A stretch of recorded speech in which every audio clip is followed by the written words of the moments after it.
Hey all, welcome you all to day 15. There's a python in my stocking. So it's a 25 days Christmas streak and we are on day 15.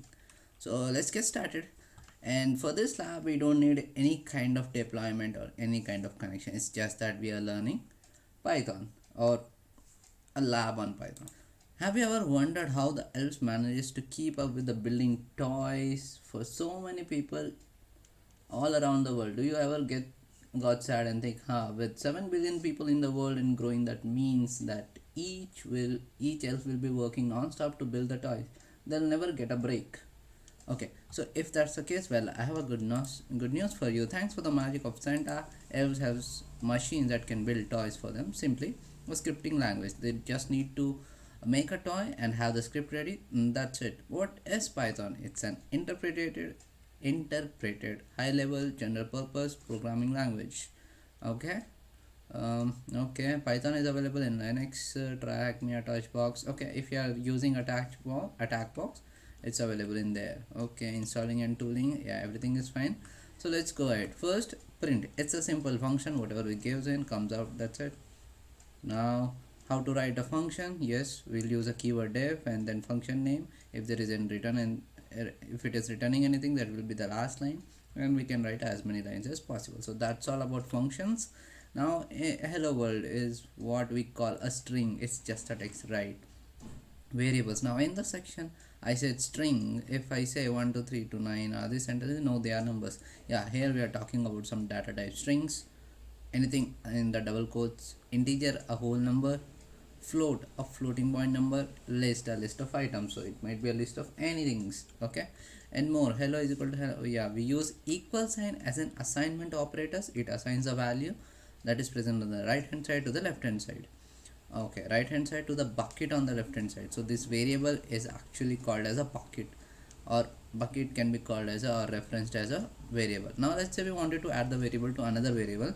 A common misconception is that we take the bucket itself and use that, but in Python we pass by reference, as in merely we pass a location. So if you are not getting what is this pass by reference, pass by value, just hold on for some time. We'll take an example and try to understand. So basically, yeah, 3 plus 1, 3 by 1, these are different kinds of operator. Double multiplication is nothing but a square. Modulus means remainder. So the array of sums is nothing but 3 plus 3, 2 plus 6, 7, it's just getting appended. Okay, now the cool thing, operators don't work on just on numbers, they work on strings through and list and dictionaries and everything. Okay, so 3 2 is 1 list, 6 7 is 1 is, both gets appended. I think this is fine. So here anything except apart from false is true. If I say if Dpoint, then it's a true. If it's a variable, if it's any value other than 0, it's true. So true and true, it's about AND gates. If one of them is like if both of them has to be true to, so that the output is true, and the opposite of true is false, that is not true is false. Okay, so if statements, yeah, I think this is fine. Let's take a regular example. One line if statement. Yes, this is okay. So age is equal to 12, name is equal to Jabba. Oh, it's reminding me of Kappa, the India versus Australia. Fine. If age is equal to 12, if age is equal to 12, else skiddy. So first we wrote the condition that age is 12, name is Jabba. If age is 12, else skiddy. Okay, okay. So it's just a kind of a ternary operator. If you know, we write condition question mark, then what if it is true, then what if it is false. So here it's not, it's similar kind of stuff. If you have not used ternary operator before, I'll just mention the link in the description, you can visit it once. Now coming to loops, we have a list, and for name in names, it's just going on for each loop. So first time when the loop starts, the name will be skiddy. Next time it's dogstar, then ashu, then elf. Range 1 to 9, it's just that it has to go from 1 to 9 but not 9. Okay, so 9 is not inclusive, range is inclusive, so 1 and r. Oh, okay, so 1 and are included. Now to loop over this, print I. Okay, so here if we are having some kind of confusion, how we can simply go to this. I hope the now it is visible. So we simply need to enter Python, and then we can write for I in range 1 comma 9, simply say print I. That's it. Oh man, 1 second, is there something wrong? I usually type in, okay, for I in range 1 to 9 print I. Yeah, that's what we did. But maybe that's not how we write in here. Expected. Okay, let me write on the same line print I. Okay, so here we see, you see, so it's basically 5, 9 is not included, so I don't know why they are written here that so 1 and 9 are included, so 9 is not included. Okay, let's scroll down. You have seen how to write code yourself, and yeah, so basically if you want to use or import some dependency or library, we go with the package manager. So pip is nothing but one of the Python package manager. Now when I say pip install, it basically gets all the libraries from the database called pypy. If you are not familiar with Python, I can use example. So for let's say JavaScript, we have YAML, and we have various other things. We have npm node package manager, and for let's say for Java we have Maven. Okay, just like that we have pip, and we also have like for specifically for Python 3, if I have multiple things running on my system, if I want to like pip 3 is just one more version of pip, nothing else, there's no much difference. And then we based on our configuration and environmental variables, we can say okay, here you go, Python 3 use pip this version, Python 2 you are also there, use pip. So all the things comes under simply a configuration. Okay, let's get to this code. So basically first it is getting bs4 beautiful soup 4 from the main parent thing and request. So what it is doing, simply we are getting everything from the HTML, basically downloading it, and then the beautiful soup is parsing whatever we have downloaded, and that parsed thing is there in soup. Now in soup we have everything grouped by some common unique thing. So we are saying that find everything with a href, that is the links, and we want to print it. That's it. So this is just an example of writing a program. And if I want to run it, what I will do, I will say Python file name. Okay, now code to analyze for question number 5.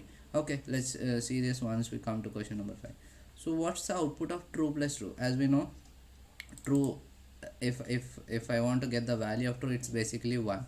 So 1 plus 1 will be 2. But let's try to execute. So can I clear this? No. CLS, no, I think I cannot. So let me just quit once, clear, and Python. So true plus true, so it's basically 1 plus 1. So yeah, there we go. Submit. What's the database for installing the other people? We have seen in the description itself, it's a database called pypy. Submit. What is the output of bool false? So here if we see whatever it inside it, we don't care if it's in the double quote. So if it's in the double quote means it is a string. So bool of anything other than 0 is nothing but it's true. But still, let's give it a try. So bool, okay, let's try out without a quote first. So this is a literal boolean, so we are getting this. But if I say that it's a string, then it's a true. Okay, so there we go, true and good. What library lets us download the HTML of a web page? So we have seen that it's a request that we are getting using pip install or pip3 install request. So it's downloading everything. Okay, then we are letting beautiful soup to parse it. Now what is the output of the program code to analyze for question 5? Yeah, now we have to see. So x is 1 to 3. Okay, now y is equal to x. So here we are seeing the pass by reference. So here we are not assigning 1 2 3 to x. No. Here we are giving the location of giving the location where x is pointing to, not the location of x. This is again needs to be clear. So when I say y is equal to x, I am neither assigning the value of x, I am neither giving the location of x. It's a simple x, and it's a variable. It is also on some location, but x is pointing to a value. That value I am assigning to y. So if I print y now, I will be getting 1 2 3. So y dot append dot 6 means it's functioning on the same value. So if I print x, I should be getting the same value. So let's try to print this. Y is equal to 1, 2 and 3. Now if I say x is equal, one second, I am writing oppositely. Fine, let's do this. X is equal to y.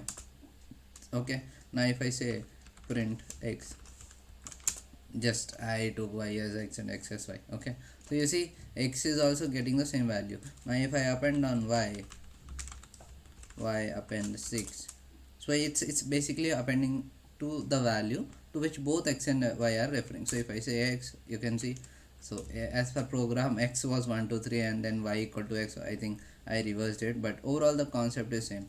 So now x and y, the value is not same, it's basically the location is same. So how to get the hash code of the object, or the id of an object, is simply id of x is thus, that is where x is pointing to, similar to id as y. Okay, I hope this pass by reference is clear.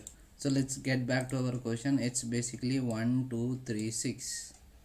So let's scroll to above and code to analyze for question 5. What was this? What is the output of the program? Yeah, so output was 1 2 3 and 6. So yeah, this is comma. Okay, yeah, now submit it. Oh, it's incorrect. Why?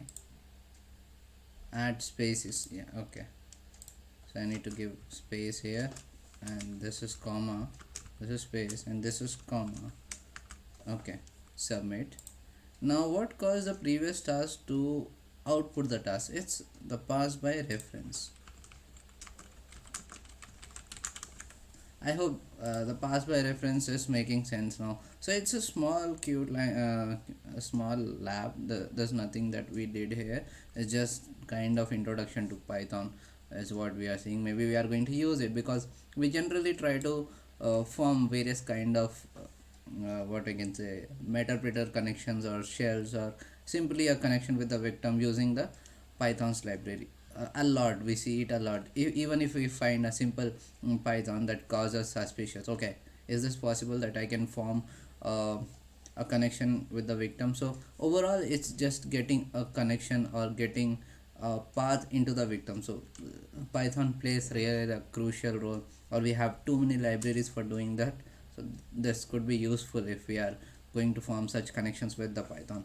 So I hope the lab was interesting and you liked my explanation, and if you did, do subscribe, click on bell icon and share with as many people as possible. So that's all for today, and I hope you are following the complete playlist if you are stuck anyway. And you can also refer to the Portsfigure labs and the other CTF labs. And coming to the upcoming some of the schedulers, you will be getting the CVEs, everything about CVEs and everything about the networking concept. And by the after the end of this complete streak, we are going to get something called the summary of complete 25 days lab. So this is the objective that we have learned, this is the URL, this is the concept, this is the tool. So that's how we are going to prepare a summary, and that we are going to get at the end of this streak. So that's all for today. Thank you.